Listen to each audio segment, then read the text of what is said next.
Good morning juniors. இன்னைக்கு morning prayer சூப்பராக பண்ணீங்க, நல்லா இருந்துச்சு. இதுக்கு வாழ்த்துக்கள். உங்களுக்காக ஒரு முக்கியமான ஸ்டோரி, ஒரு மோட்டிவேஷன் ஸ்டோரி சொல்லணும் அப்படின்னா ரொம்ப ஆசைப்படுறேன். என்ன ஸ்டோரினா, ஒரு வகுப்பறை இருக்குது, அந்த காலத்து வகுப்பறை. குருவெல்லாம் கல்வி கேள்விப்பட்டீங்களா? மாணவர்கள்லாம் போய் குருட்ட போய் பாடம் முடிச்சுட்டு வருவாங்க. அந்த குரூப் என்ன ஒரு பழக்கம்னா, வருஷம் யார் நல்லா பெஸ்ட்டாக பண்ணுறாங்களோ அந்த மாணவரை ஷேர் பண்ணி மாணவனும் மாணவியும் ஆனால் பரிசு ஷூட் பண்ணு வருஷம் அது மாதிரி நடந்துருக்குது. ஆனால் ஒரு நாள் என்னாச்சு, அந்த ஒரு வருடம் மட்டும் அந்த மாணவனால் ஷேர் பண்ணவே முடியல அந்த குருனால்.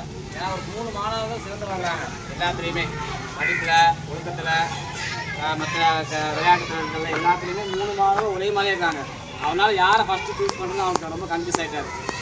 சரி, என்ன பண்ணார், 3 பேரையும் கூட்டிகிட்டு போனார் ஒரு ஆத்தாங்கரை ஓரமாக. ஸோ ஆற்று நல்லா நீளமாக தண்ணி நிறையா போகுது.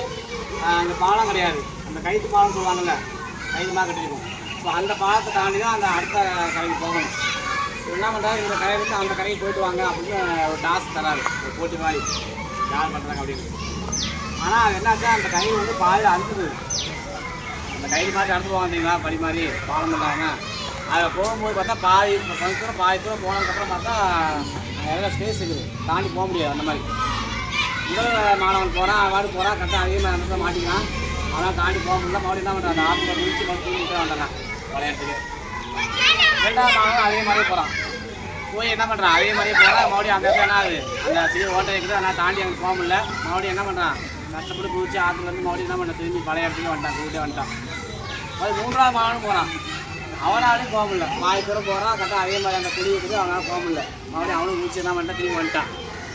ஆனால் 3ஆவது என்ன பண்ணுறான், அந்த கூட்டு வந்து, ஐயா எனக்கு மீண்டும் ஒரு வாய்ப்பு கொடுங்க, நான் எப்படியா கண்டிப்பாக நான் மறுபடியும் அதை முயற்சி பண்ணி பார்க்குறேன் அப்படின்னு சொன்னார்.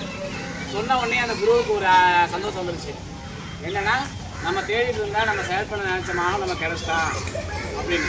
உடனே அந்த 3ஆவது மாணவனை கூப்பிட்டு அவருக்கு தேவையான பரிசுலாம் கொடுத்துருவாரு.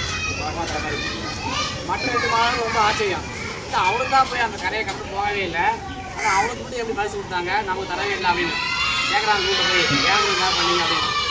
அப்போ அந்த குரு சொல்கிறாரு, தோல்விங்கிறது நிலையானது கிடையாது. இப்போ எல்லாருமே ஃபஸ்ட்டு முயற்சி பண்ணும்போது தோல்வி அடைவாங்க.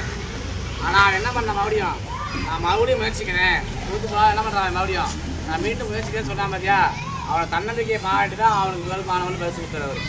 ஸோ எப்போதுமே நம்ம லைஃப்பில் ஒரு பக்கம் ஒரு லெவல் போகும்போது கண்டிப்பாக என்ன பண்ண, எடுத்தவொடனே எல்லாம் பேசுவோம். நம்ம எந்த போட்டியை விளையாட்டோ படிப்போ இல்லை எதாவது சரி, நாள் எல்லாமே எடுத்தோடனே ஜெயிக்க முடியாது. ஸோ எப்போயாவது நமக்கு என்ன பண்ணோம், தோல்வி கண்டிப்பாக வரும். ஆனால் அந்த தோல்வி அடைஞ்சாலும் மறுபடியும் மீண்டும் முயற்சிக்கலாம் பார்த்தியா தன்னம்பிக்கையோட. ஸோ அவன் தான் சிறந்த மாணவனாக வருவான். ஸோ நீங்கள் என்ன பண்ணணும், உங்களோட கோல் நோக்கி போகும்போது ஏதாவது தடங்கள் வந்துச்சுன்னா என்ன பண்ணணும், கண்டிப்பாக தோற்றாலும் மறுபடியும் என்ன பண்ணீங்க, தன்னம்பிக்கையோட முயற்சி பண்ணி முன்னேறி போயிட்டே இருக்கணும். ஓகேவா? வாழ்த்துக்கள். நன்றி.